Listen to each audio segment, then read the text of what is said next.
NEC to use Blackhorn 209.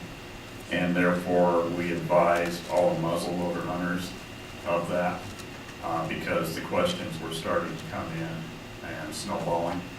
So we just took it upon ourselves to, let's just let them all know what's legal and what isn't. And that's where that came about. And basically, you know, it's because of carbon-based versus nitrogen-based is one of the issues. And it depends on also which specifications you look at for transportation of powder. If you look at the U.S. or the national or worldwide transportation codes and so forth, they themselves differ. And I don't believe any of that's changed since 2011. So from our perspective, it's, you know, it was simply answering a question, is this legal or not? And we determined it was not legal based on our current NEC. Following up on the question before, it's not legal to use during the muzzleloader hunt. Muzzleloader hunt only, it's not legal, but during the general hunt, it is perfectly legal. Just like we did with crossbows. Correct. We didn't see a crossbow being equivalent of a recurve or a compound bow, so we made that activity illegal during any legal weapon. We just made it any legal weapon. So right now, this would be perfectly legal on a muzzleloader during that any legal weapon season. Absolutely. Just as a follow-up, is there an issue with the petition in terms of calling out Blackhorn 209 the same way we have with Pyrodex or 777? Just maybe with your experience, is there some sort of competitive advantage, so to speak, with Blackhorn 209 versus Pyrodex or 777? I think where the issue is going to come is going to be a legal issue down the road. If we just allow Blackhorn 209, then it's going to be, well, we have something, another manufacturer, we have something very similar to Blackhorn 209, so you ought to let us in. And so if we did it, we'd have to look at it from the perspective of smokeless powders, and, you know, they're all legal. We'll use whatever powder you want in the muzzleloader. And that's the cleanest way legally. Otherwise, we're just going to go down this path of, you know, well, 209, then we're going to have a request for, you know, whatever, you know,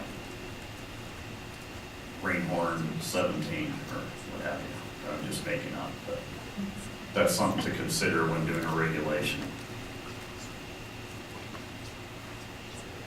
Commissioner McNash. Okay, Rob, so same question. So we go to the broader category, the broader consideration. Is there a difference? Is there, would you refer to it competitive, or is there an advantage one over the other? To be honest with you, I'm not a muzzleloader hunter, so I'm not familiar enough with to be able to sit here and say there's a definite advantage with certain powders over another. But from the legal perspective, and enforcement perspective, it doesn't make any difference to us. We'll enforce whatever. But the reality is, just being totally honest, is our game wardens aren't out there checking powders. So do we want to get into that mode where, okay, now we have certain brands that are legal, certain that aren't? You know, do we want to be out there checking everybody's powder that they're using in a muzzleloader as part of a normal routine stop when we're checking muzzleloader hunters?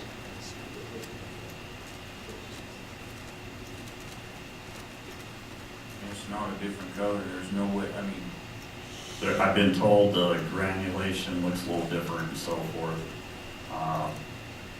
So there probably is, I'm sure there is a way to tell the difference. it's legal to have the bullet and the powder in the gun Right. without the primer on. Yep. So the only way to tell would you would have to ask the hunter to pull the bullet at that time. Right. And we try try, when we're checking hunters, you know, it's based on the circumstances, but we try to minimize the imposition as much as possible.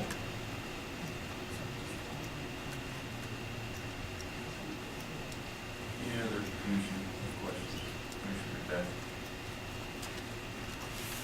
I guess what I'm struggling with the petition is,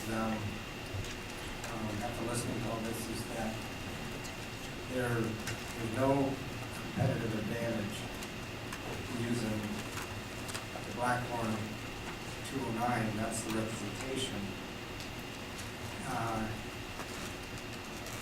And there seems to be an agreement by the petitioner that you're only going to get in a hunting situation, you know, maybe 2 shots off. I don't know, maybe 3. And we all seem to agree that 3 is about as much as you can get out of using the other powders. I can tell you, in my experience with my muzzleloader, that third one is incredibly difficult to get down. And as far as the safety issue is concerned, my rod is marked, and if I don't make it, I'm not shooting.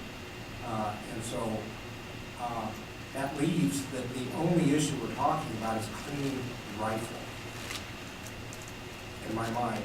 And I'm thinking to myself, isn't that part of the primitive weapon system that we're dealing with? Isn't that why we shoot muzzleloaders? Because we have, you know, to deal with that issue of black powder and how the residue in the barrel. And so, you know, isn't that what defines what we're talking about as far as this weapon system? And so I'm struggling with it. I just don't seem to see, you know, it's going to take an aspect away of the primitive nature of this weapon. And if the petitioner agrees that it's not going to give him an additional shot, why are we talking about this? The only comment I have about the additional shots is you and the petitioner were not on my help.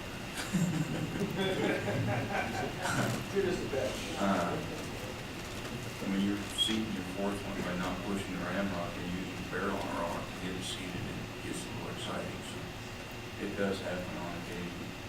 It's a real pain. My question now is to our DAG. Are we opening ourselves up to a type of lawsuit?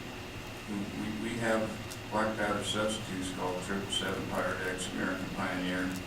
We've allowed others that have the same performance characteristics, and now we're excluding one.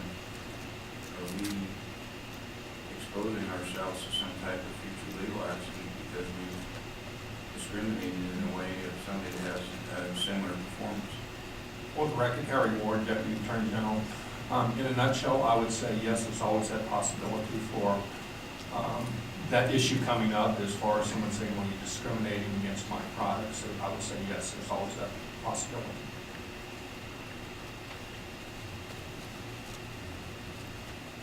Commissioner Nash. Point out, we're putting restrictions on a hunt where we haven't prohibited the use of powder. So it's not a discrimination. I mean, we've got a hunt. I mean, we're doing the same thing with archery. You know, we're restricting crossbows in that hunt.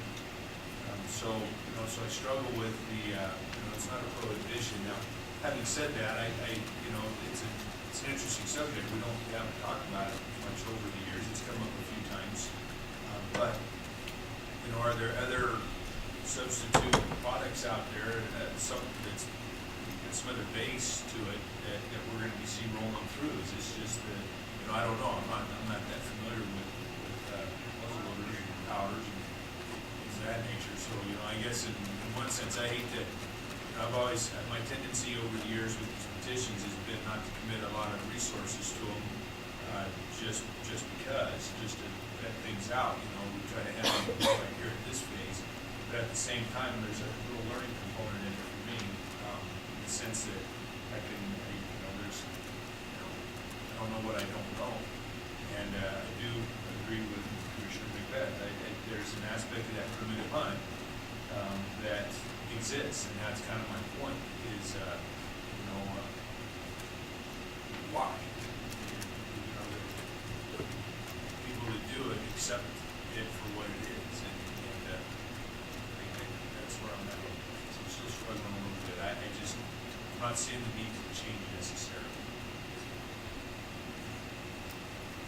Commissioner Bliss. I guess one of my biggest concerns is what's next after this. Right now, we're talking about just basically a cleaning issue. If this were to pass, 2 years down the road, there's another product that comes out that's just a little bit different.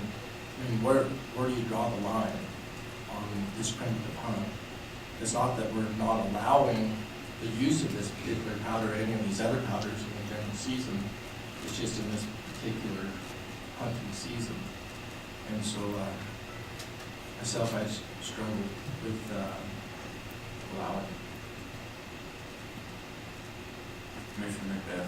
Just real quick, we have a similar, issue with using scopes on muzzleloaders. It's the same exact issue, it's just a different type of technology. We've been consistent, at least since I've been on this commission, as well as my time on the county advisory board, that we have maintained the primitive nature of this weapon class, and we have, not gone the route of using scopes, and we've maintained the primitive powder. That's, the black powder, and that's what we've got to be. And we've also had these discussions with respect to the demand formula, and the impact on our tags. If this does have an advantage, then it's going to impact that. So. Anybody else? Seeing none, we'll take out the public comment. Rex?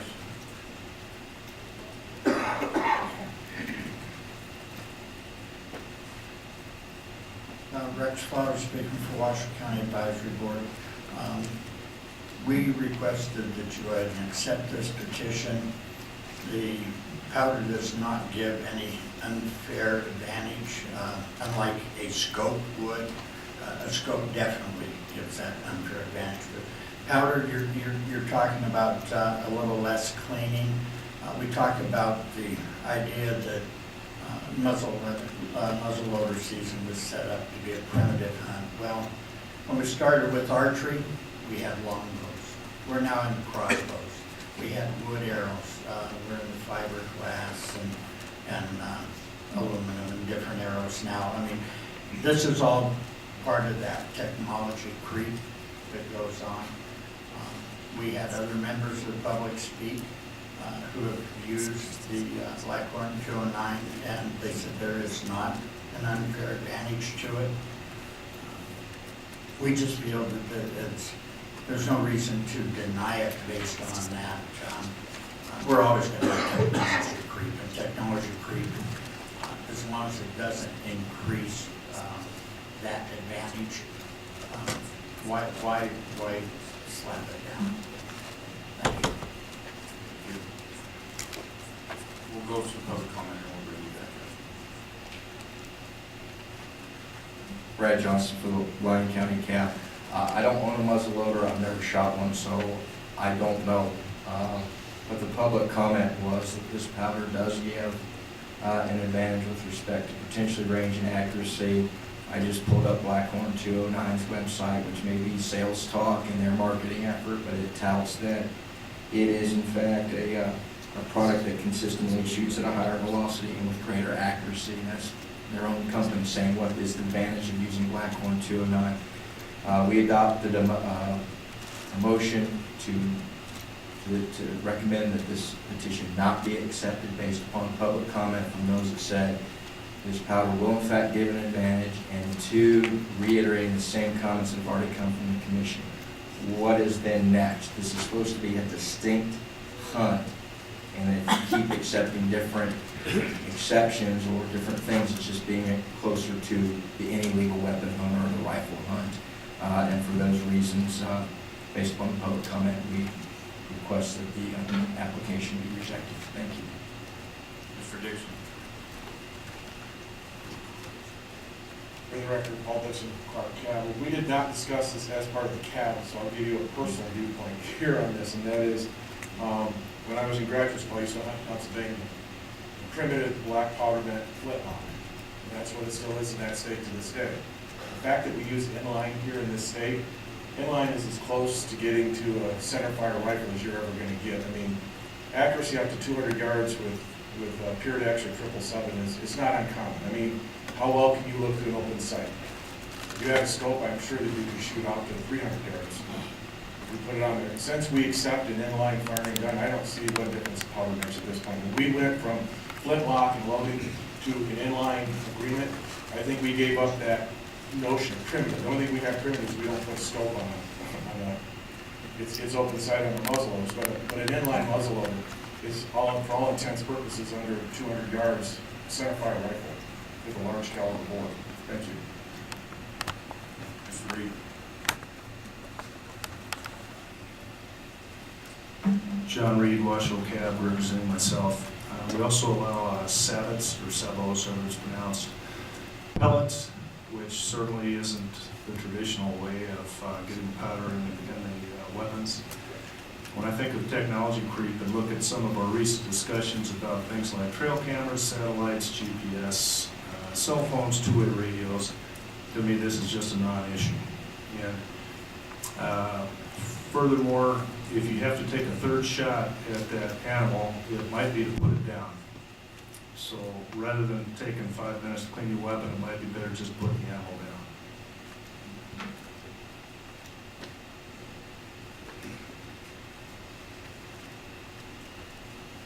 Anybody else? Being none, I'll bring it back to the commission. Oh, no, I told you you would have an opportunity. Come on up. For the record, Travis Bertrand, I'd like to feedback on what Commissioner Julie was saying. You know, you guys opened this door when you were out inline muzzleloaders, 209 clangers, etc. You know, this is to say you can't use Blackhorn 209 is like saying you can't use carbon arrows versus aluminum. And you know, you like said earlier, you know, archery season started out with a long one. Now you have compounds. And to say that with that compound you can't use, you know, a certain arrowhead or something, you know, just doesn't make sense to me. And also to clarify, you know, the NAC 513.142 says black powder substitutes and not smokeless powder. And, you know, you guys are the only ones that said that this is not a black powder substitute. And I don't see the door being open the way that we wrote it, or the way that I have it petitioned, because it's still saying black powder substitutes, which is an equivalent charge. You know, 100 grains of black powder, 100 grains of Blackhorn 209, and 100 grains of 777 Pyrodex, it's all the same. So I don't see an issue that in that aspect. It's just clarifying the law because there was an issue. But like I said, you guys are the only ones that say it's not legal, that it's not a black powder substitute. It's a smokeless powder.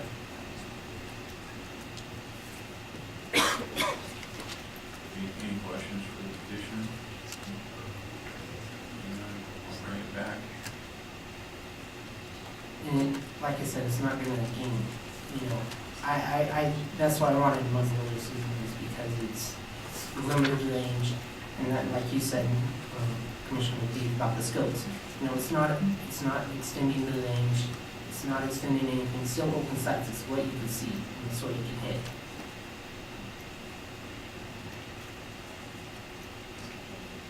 Yes, Commissioner?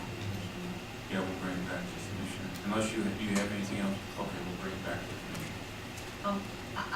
I'm probably going to abstain on this. I have an issue with the petition because if you're allowed to use this in any weapons hunt, I mean, in any other hunt besides a muzzleloader, it seems to me that we don't need to put it for the discussion we had about making the primitive nature of it, but by the same token, on my humane side, I have, you know, I want you to, if you're gonna shoot that animal, I want you to shoot that animal and kill that animal and not be taking five or six shots to do it. So, I don't feel comfortable at this point in voting. I can see both sides of the issue. So I think what I'm going to do is abstain. I'm going to use the statement. All right. Anybody else?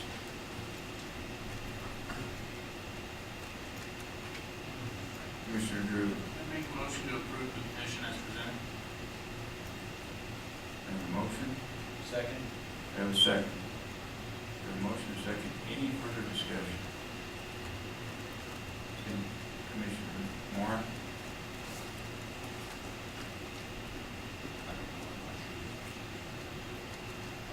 The way I see it is,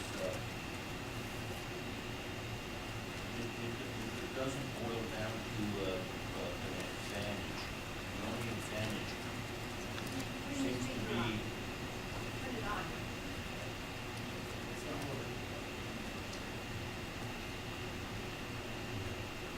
It should be, I'm not getting the blue light. you should have a blue light. Maybe I'll just talk louder.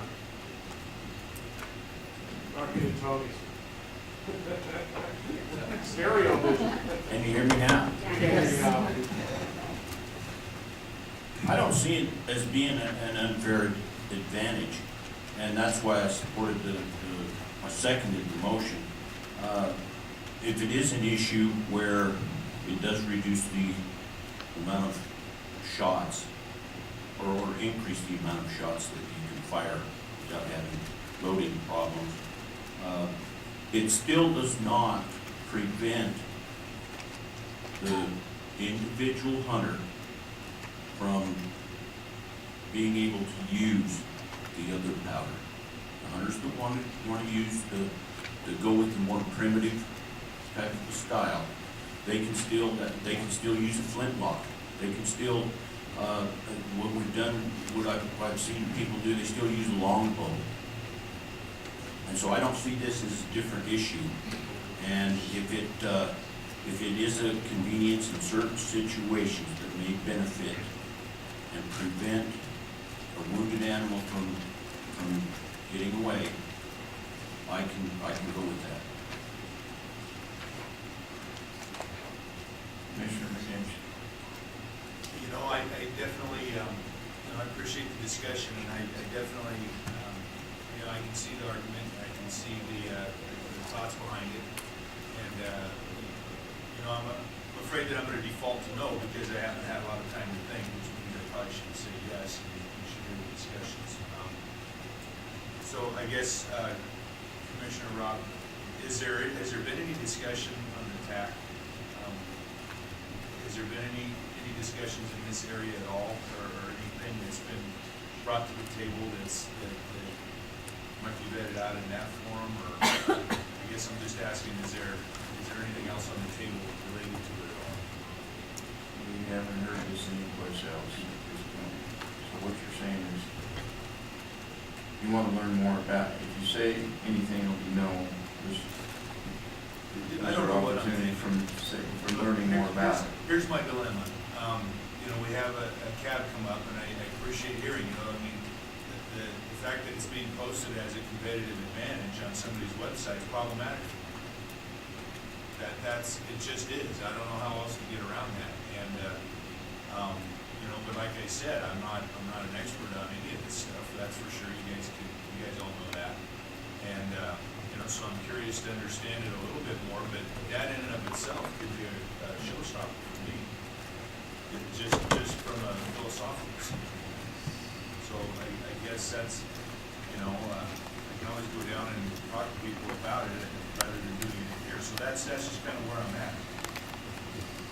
That was a impactful comment. Mr. Johnson, it does say increased range and accuracy. No, I don't believe it says range. The public comment that we received at our Citizen Advisory Board, the comment from individuals who voiced their objection to the petition said it increased the range. When I pulled up the Blackhorn 209 website, it did not say range. I believe it said velocity and accuracy only. There was nothing there as to the range. Velocity, velocity gives you range.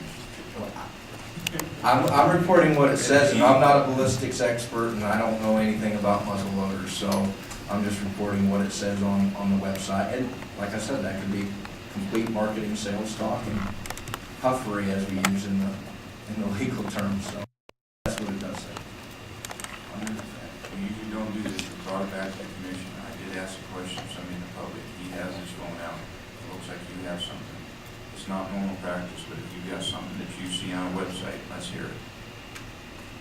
for the Echo Travis Bertrand, I just put a Podgeton's website for the 777, and it says 777 granular powder, even though it is higher velocity for flatter, more accurate shooting.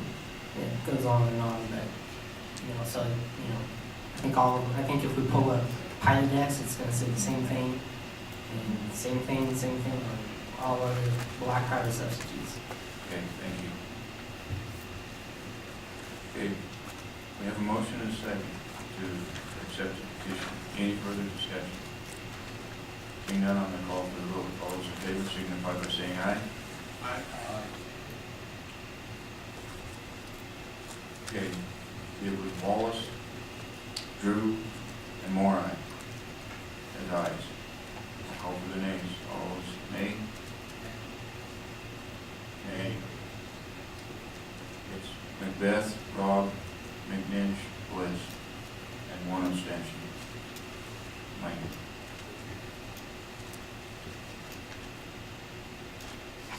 Oh, I wasn't expecting that. Okay, we'll move on to the next agenda. Mr. Chairman, we still haven't resolved our issue, and to be quite frank, I'm not sure if I'm ready to deny it either. Oh, yeah, I know. You didn't accept it. I voted against the motion. Yeah, I was trying.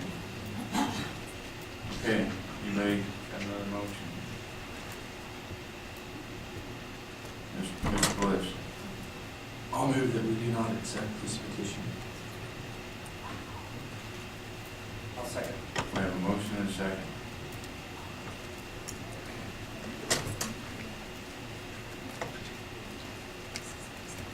So I'm back to the questions that probably should have been asked on the first go round.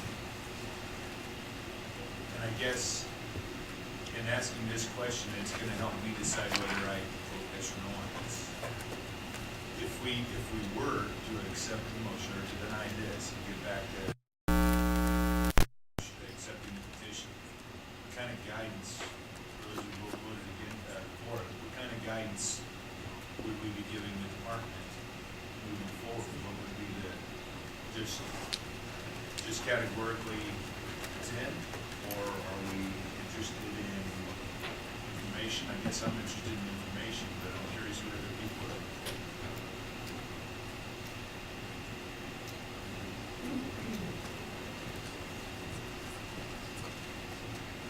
Commissioner Drew.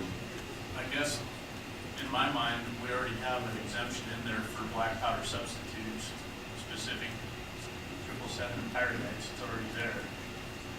And if the only advantage to Blackhorn 209 is being able to look at gun 5 times versus 3 times without cleaning it, I personally don't have an issue with that. So to me, if that's the only issue, I don't have a problem with that. If there's more specifics in terms of formulations or classifications or things that we haven't heard today that we need to hear more on about, I'm open to hearing that. But I mean, as far as having one name substitute over another, I don't see an issue with that. I'll go and then I'll let Commissioner Wallace go. Where I'm at, it sounds like we don't have enough information to make the most informed decision right now. And if we accept the petition, you start the regulation process, which puts the department through a bunch of hoops. If we deny the petition, there is no start of any process, it goes away. But what I'm hearing is we don't have enough information to make the most informed decision we should on this topic. Is basically what I'm hearing from all ends of this. So would we be better off asking if the petitioner would be amenable to tabling this to get us to another meeting so we can get more information on it? Would that be helpful for any commissioner? If it's not going to be helpful, I don't want to bring this gentleman back again. If it's not going to sway you one way or another, let's not do it, because it'd be a waste of this gentleman's time. But if you would learn more and it may change your opinion, is it worth tabling this and bringing it back on a future commission?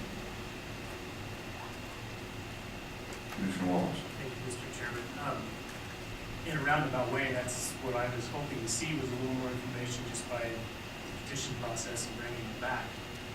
I'm sure the department would bring forth information at the same time, but upon looking at some of this information, I brought it up on the website too.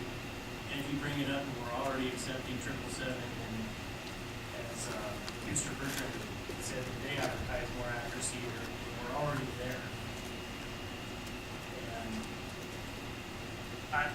mean, it's kind of like you've already let the horse out of the barn kind of deal. But, I just don't see, we just keep advancing and advancing and advancing in the muzzleloader. It's gonna reach a point where we might as well have a first rifle season and a second rifle season. But I'm willing to go forward with the petition. And, because I mean, if they're all out there advertising that they're the best and they're this and that, where are we at anyway? I mean, it's all advertising. Is it truly better? Is it not? And if really the only thing we're seeing and hearing is that it's an issue of cleaning, I don't see an issue.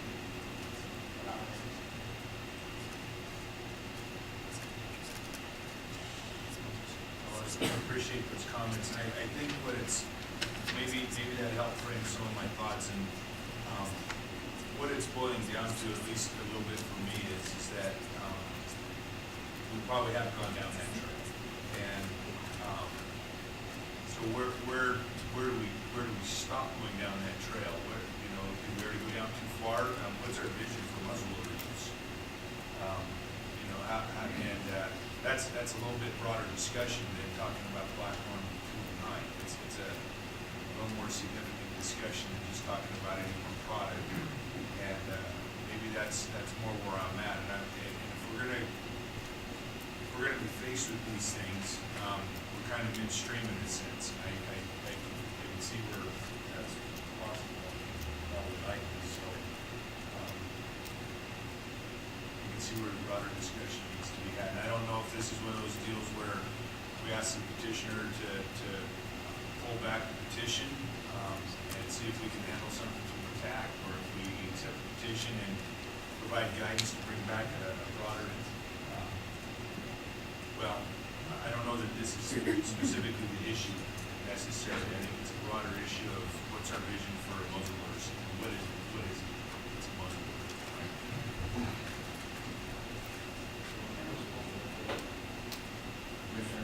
Just from a historical context, I think several years ago, and I don't know how many of you brought up, remember, Maureen, but I think there was a petition specific to the muzzleloader season to go to more of a primitive weapon. And I can't remember the details, but in my mind, if you wanted to go strictly with a primitive hunt, you need to do away with inline and 209 primary. And that's probably the discussion that needs to be had. And I believe that was had a couple of years ago through the petition process, and I believe that petition failed. So just from a historical context, I think that broader discussion that we had, I mean, I think you're splitting hairs between two products on technology that's already in place, in my opinion. But I think just to give you a little more context and history on that broader discussion, that's what I recall. I do believe it was Dan Rives in Cleveland that came in and asked for a flintlock, ball and patch type hunt to be reinstated. And we're well beyond that at this point. Commissioner Drew. Or, I mean, Buzz, sorry about that. The Blackhorn 209 is a brand name. So if this is going to be addressed, I mean, if it turned around and this was approved, you're approving just this particular brand. Is there other companies out there that make an not exactly a similar, or well be in the future, a similar one that someone might be coming back here with another, saying, and what Mr. Williams said, Greenhorn 17 or something, and then we got another petition to try to accept that one. So is it something you got to go in and kind of set a guideline of the makeup of the powder that is acceptable for this muzzleloader hunt, and not particular brands? I think there's got to be a lot more research done. Down to a speed velocity characteristics or something. Or Commissioner Lane. Mr. Chairman, I would agree with Commissioner Lynch that I mean, I know this discussion has been had obviously before, but to me, you know, it seems to me there needs to be a broader discussion, even though we've had this discussion, because I'm not understanding why, if this is the case, if the muzzleloader, we're not having that situation, then why do we need to have a muzzleloader season? I think that maybe I would be more willing to, just take a look at that issue as opposed to this particular powder issue. Commissioner Beth?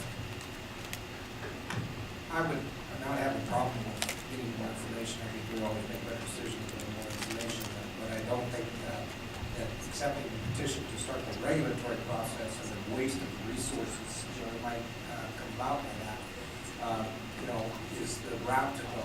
And so, if the petitioner is willing to, withdraw the petition and if there was a motion that, put this issue back to a committee, they could look into it, give more information, and address some of the issues that Commissioner Willis and Commissioner Mitch and Commissioner Drew have raised about the differences between these powders and their characteristics and what is primitive and what is not primitive. I mean, I'm okay with that, but I think it's a waste of resources to go down the regulatory route if it's got a limited chance of passing. So I guess I just throw that out as an option. Commissioner Drew? Yeah, and I think just to add on this discussion, I think the problem that we're having is if you read NAC 503-142, it talks about only black powder or a black powder substitute, and we already have 2 brand names in there, so maybe the discussion really needs to revolve around what the definition of a substitute is rather than having any brand names in there. And so, I'd be willing to accept a motion to deny the petition and table this to the tag allocation or whatever committee makes sense to look at it, to better define what substitute is and take out all of that. Because, the concern with putting Blackhorn 209 in there is that we're going to list brand names, but we already have names.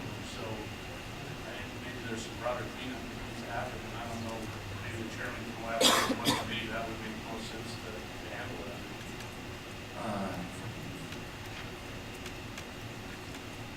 I don't know if we need to run it through a committee or if we can just ask law enforcement staff to look into it and bring something back so we can start discussing it at a further commission meeting. Where I'm at is I'd like to see a denial of the petition with full understanding that we're going to be moving the ball somewhere, somehow, and look at the black powder regulation, and maybe it's not brand name, but it's velocity characteristics, or I don't know if there's an explosive charge characteristic that cannot be exceeded, somewhere along that line instead of calling out brand name. And then if we did that, it would bring in the Blackhorn 209. We'd be denying the petition, but it wouldn't be a total no to the petitioner. It would just be giving us the ability to have some cleanup and get things right in the future. Commissioner McNish?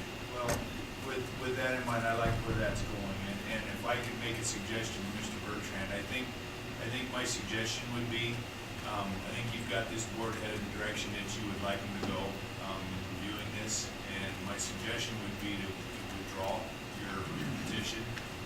That way it doesn't get denied, but you're gonna get the discussion I think that you're looking for in terms of, even if we were to accept the petition, it is specific to Blackhorn 209, and I'm not sure that that's the discussion that needs to be had. It's a, you kind of heard us talking up here, so I'm not sure we'd really be able to go down the road very far anyway, even if we wanted to, because it's pretty restrictive what you're asking for. So maybe, that's my thought. I mean, is the board thinking, I hate to speak for the board, but I'm certainly willing to go down that same path that most of the other commissioners have brought up, so if that's what.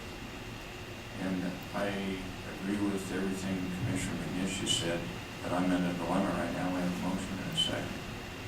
We need to back out of that somehow. And then, or amend it.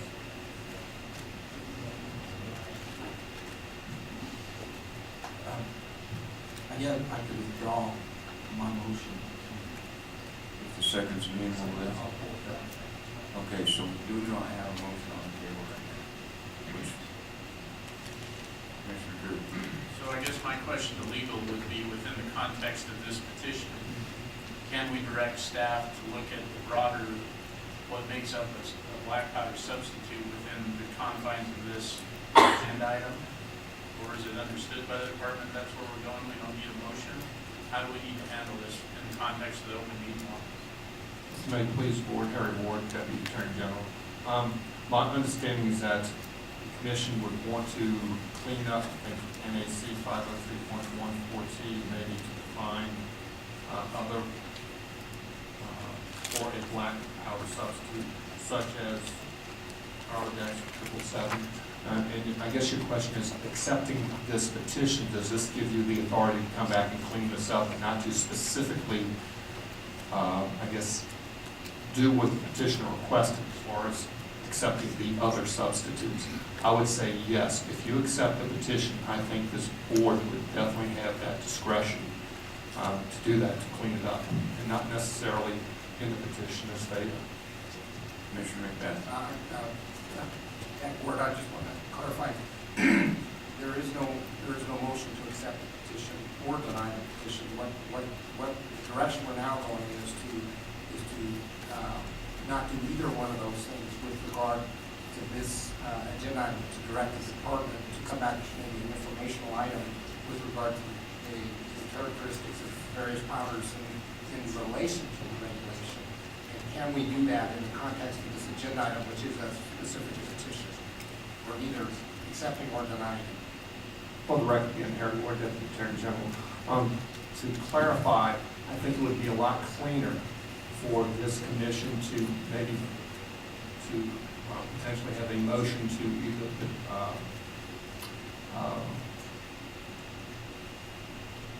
this has to be cleared up, and it has to be done more so than what you've done under the open meeting law. You would have that ability to petition to table this matter.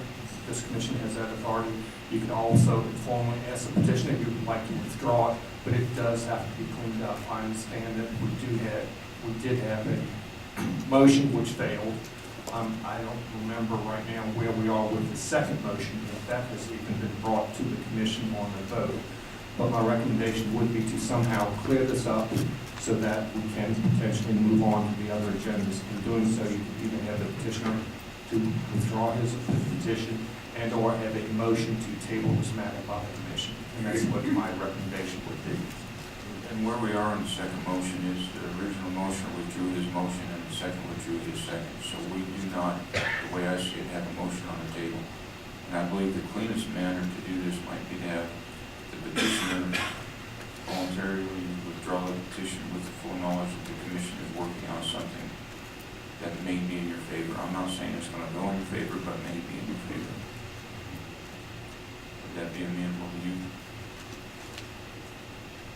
For the record, Travis Bertrand. So what I heard Deputy Attorney General would say that if you accepted the petition, you could still go down that path as far as cleaning it up without specifying Blackhorn 209.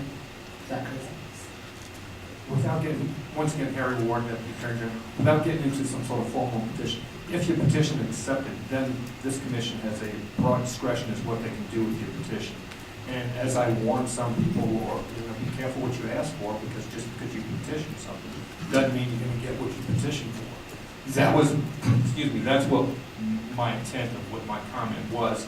And hopefully, I think maybe you read between the lines as to what that comment was. I guess what this commission now is asking you to do is formally go ahead and withdraw your petition at this time, or table it and bring it up in another matter. Okay. May table, I withdraw. Correct. It's a lot cleaner if you withdraw your Okay. petition. If you withdraw it, then we're not stuck on Blackhorn 209. Okay. We can look at a broader But we are going to audience. move forward with this in some manner, and what would that be? I mean, I'd like to get some kind of knowledge before I choose the motion. What? As far as, That's a reasonable request. I appreciate that you're asking the question. Clarify what our intent is. What you know, I- you say you're gonna do something, but I mean, what's the process of you doing something without just telling me? What I see is we painted ourselves into a corner by already listing other manufacturers' brand name in here. And there has to be a cleaner way to do this than start listing brand names, because there's going to be a never-ending list of brand names. So we need, what I'm looking at is maybe send it back to the department to come up with a characteristic of a smokeless or a black powder substitute that can't exceed so many feet per second. You know, I don't know what the characteristics will be, but it could Substitutes, define black include powder substitute. Blackhorn 209 and others that may come up in the future. Okay, and is this gonna be done like some workshop where the public can have say as well? I don't know if it'd be done in workshop form, or just be, the department would bring something back to the commission and yeah, it would go to a workshop as we're doing with the next, agenda items on this, agenda today. Okay. It would be a workshop, just like this. Commissioner Mitch. So, I guess for me, the discussion's been very helpful in terms of framing up what and I think that broader discussion is where I'm really at. It'll help me work through the process. And what I hear, Commissioner Ward saying is that we have the ability, which sometimes we've been a little narrow on what we can do with the petition. You know, I mean, it's very specific. So I think that's the apprehension of the board, is that we've not always been able to just get in there and have that discretion. So if you're confident that that discretion exists, I think the most important thing for me is to be able to have that discussion, not just on Blackhorn, but to consider a bigger issue. And if we can do that, then I'm okay whether we do it through a petition process or we withdraw and we bring it back. Either way works for me. And I think my concern is that if we did withdraw, that we would be pinned down to a more specific discussion, but it sounds like that may not be the case. So I'm okay with it. Once again, Mr. Chairman, Harry Ward, Deputy Attorney General, and for the public, anytime that we're going to try and potentially change an NAC, yes, there's going to be some sort of, open meeting, public comment, workshop, or something of that nature. So if that's what you're worried about, that you wouldn't be included in the say-so, fear not, you would be, or the general public would be. I'll try another motion given the discussion. So I would move that we accept the petition with direction to staff to remove all brand names from NAC 503.142 and better define black powder substitute. And I'll accept the motion for purposes of discussion. I have a motion and a second. Any further discussion? Seeing none, Commissioner Wall. Can you restate the motion, please? Yeah, so the motion would be to accept the petition with direction to staff to remove all brand names from NAC 503.142 and better define black powder substitute. And of course, if that's implicit, that we have further discussion as the petition on it. Okay, any further discussion? Commissioner Drew? Just to check with the chief to cover my tracks, make sure that doesn't create an issue with staff. For the record, Rob, I'm the chief game warden, not trying to sway this one way or the other, but in the direction, it'd probably help us if you wanted, I'm not a chemist, then we're gonna have to contact a chemist, but if you want us to include as a black powder substitute a definition that currently would incorporate the Pyrodex and 777 and so forth, and Blackhorn 209, or if you want the definition to be narrowly focused where it possibly kicks one of them out or two of them out or doesn't allow any of them.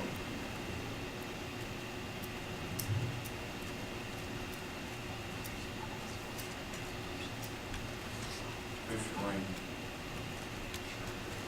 I have a problem with this motion. I mean, I get the sense that we're going in two separate directions on this, and wouldn't the easier thing be to simply to deny? I mean, I understand, I'm listening to this saying that we could go for a petition, but I'd almost be tempted to deny the petition and then direct staff to do something based on that denial, as opposed to, it seems to me like we're building on something, and I'm not sure that I totally agree with the direction as this is going right now. I'm hearing there are two different you know, there's a continuum that, and I'm not sure we have that continuum in that motion that you just given us. Commissioner Beth? I'm still not there all the time. I can't support this motion right now because I don't have a problem with getting more information and learning more about these various powders and their characteristics. But I just think that, you know, that the tone of what the commission is really looked at as the primitive nature of these powders